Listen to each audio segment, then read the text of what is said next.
So I wanted to quickly chat to you about brand values, or you might have heard people say brand pillars. And it's something that I think it's really important to get clear on. Like, what do you and your business stand for? When people contact me and say, I don't know what to say, I never know what to talk about, knowing what you stand for and what you kind of won't budge on in your business is a really, really good starting point. So I was challenged on mine recently by one of my business coaches. And I was a bit, honestly, I was a bit woolly. I was a bit fluffy. I was like, I know, help more people. I love horses.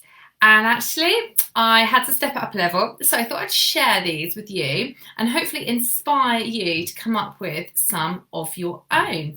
And you know what? You probably have some crossover with what I've got for my business. So brand values, that sounds like a fancy marketing term, doesn't it? But, my business coach called them the 10 Commandments. You know, she said, what are the things that you kind of live or die by, which sounds a bit drastic, but it's true, you know, like what will you not budge on in your business? So I am going to tell you mine. I have to look them up because I wrote them down. Can't remember them all yet. They will be committed to memory very soon, but I was only working on these yesterday. So it's fresh, hot off the press. I wanted to share it with you all today. So things that I will not budge on.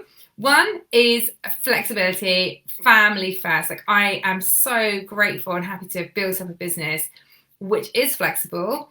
As many of you will know, in fact, it's actually in my client contracts that I don't generally work in the morning. I normally start work about 12. Now, you could read that and think, oh my gosh, she's so lazy, what's she doing? Well, I've got 2 small children. I take one to school and I play with one in the morning. We go on bike rides, and that is my mummy time, which is not up for debate. It also means that I love working in the evening. So I'm around on client calls with international clients, I'm doing training, and I'm around in the evening, which just works so much better when people are busy and out working all day, or I've got different time zones. So it works really well with my US, Canadian clients and clients in Australia and New Zealand. So that is one thing I will not budge on.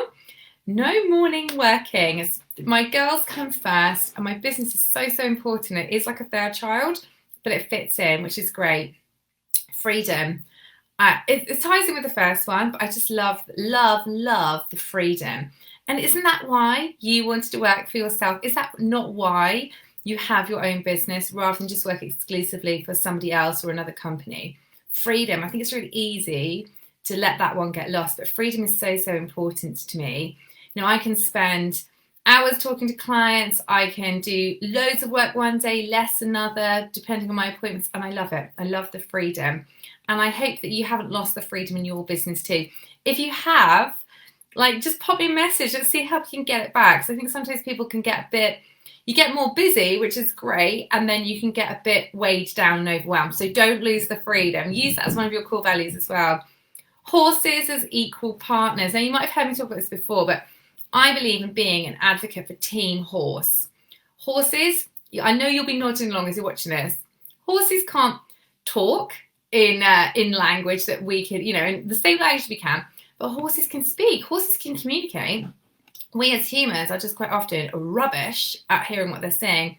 Now, I'm talking to the enlightened here because obviously this is your job to hear what horses is trying to say by finding their tight bits, their sore bits, and observing their behaviour and so forth. But I feel that through both sides of my business, through running really cool training, like on the Ridden Horse Ethogram, how to listen to horses, by updating people's knowledge on horse first aid, as well as helping amazing equine professionals like yourselves, means that I am pushing everything forward for Team Horse. So the more people I can reach, the bigger impact I can have, the more horses I can help. So yeah, help more horses is like my massive mission statement. Very simple, but I'm sure this is very similar for you.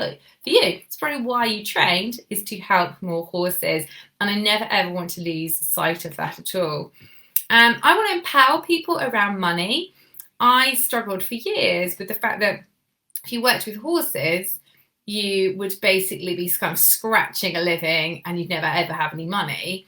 And actually, when you change that belief, you'll find there's more and more examples of people who are earning a good wage with horses, who are building their dream life and business and involved with horses. And it doesn't necessarily mean working 90 hours a week and living in a leaky caravan, which is what I think I thought it did for many, many years. So yeah, empowering fellow equestrians around horses is so, so important to me.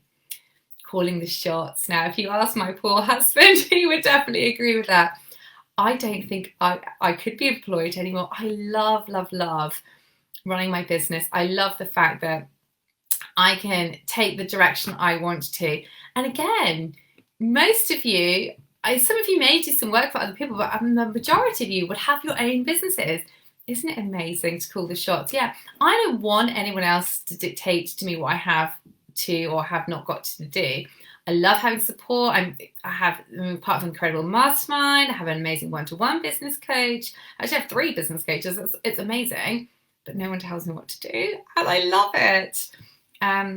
Not caring what people think.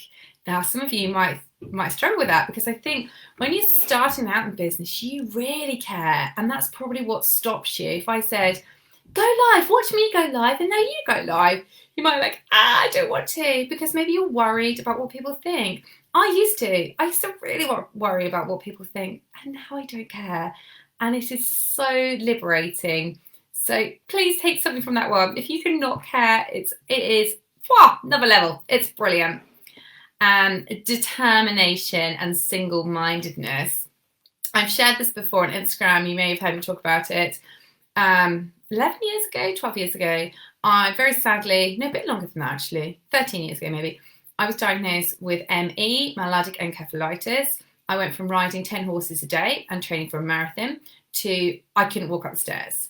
I was incredibly unwell, and I was told I would never ride again. And I said, well, I'm sorry, that is just not happening.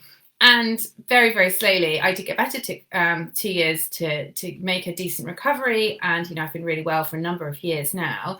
But I believe that having that, this is happening, has helped me so much in my life. And I've definitely transferred that into my business.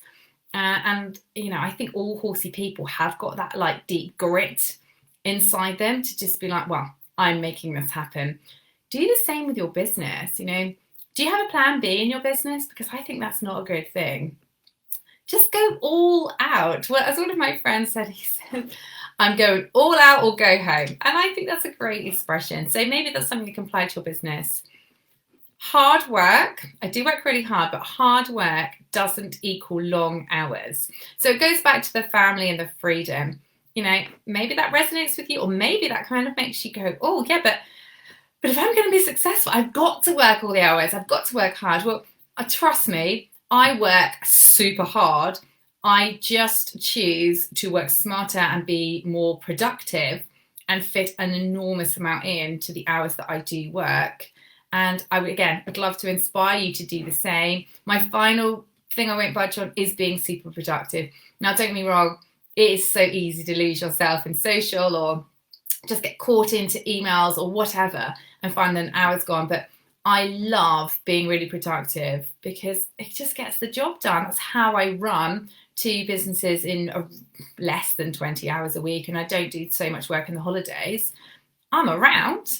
But it goes back to the freedom. I work it on my terms. And how I've taught myself to be really productive, it's not rocket science, honestly. It's simply doing one task at a time and recognizing that actually my attention span is rubbish nowadays. I wouldn't say get bored, but it's great to batch and it's great to work on one task consistently. Maybe it's social media, maybe it's writing emails. Get a load of it scheduled up and dig in and keep going. But I find 45 minutes, absolute tops. My attention's wandering. So I try to keep to the same task for maybe an hour, but really set a time for 20 minutes. Just do something, or play a fast song, or change my energy, drink some water, get up, sit down, anything to just make sure I keep that energy and that focus there. Then keep going. So batch working is brilliant. Like if you're working through client reports or vet reports or client emails or something like that, or social media content, I think it's brilliant to stick with the same thing, but don't try and go, right, that's it, I'm going to sit here for 2 hours and do it all. You're just not doing it as quickly or as productively as you could be. So those are my do or die for me and my business. I would love to hear What do you and your business stand for? I know I'm going to have lots of love for Team Horse because that's what we're all about for sure. And I'd love to hear some of your other ones. Yeah, Team Horse and freedom. And Jennifer, I love your comment that just popped up. Freedom is so, so important because I think the vast majority of you have your own horses or dogs as well. And knowing that you can say, okay, well, I always start work at X time so that I can ride, or I don't work this day because I want to take my horse off training, or whatever it is. Yeah, that's freedom. So let me know, comment below with a thumbs up for Team Horse and what other brand principles, values, or your 10 commandments, whatever you want to call them, resonate with you and what you're going to have for your business. I really look forward to hearing those. Enjoy the rest of your day. Bye.